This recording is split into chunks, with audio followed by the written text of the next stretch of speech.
اکبر. ساری کائنات کے اندر انبیاء کے بعد سب سے زیادہ شجاعت والا اور طاقت والا اور بہادر جو ذات تھی وہ حضرت صدیق اکبر کی ذات تھی. حضرت صدیق اکبر کی ذات. مولا علی دی زبانی جو پیش کری ہے صدیق اکبر دی شان, صداقت کے تاجدار کی بہادری.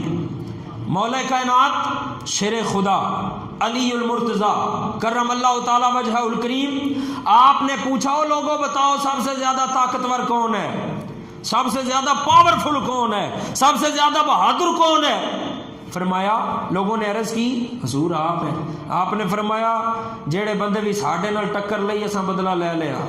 حضرت مولا علی کہنے لگے جو بندہ بھی ہمارے ساتھ لڑا ہم نے اپنا بدلہ پورا کیا.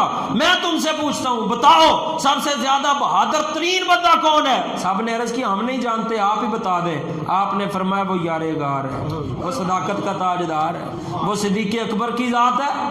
آپ نے فرمایا وہ ابو بکر ہیں. جب بدر کا دن تھا ہم نے حضور کے لیے ایک عریشہ تیار کیا, ہم نے آپس میں مشورہ کیا کون ہے جو حضور کے ساتھ رہے گا.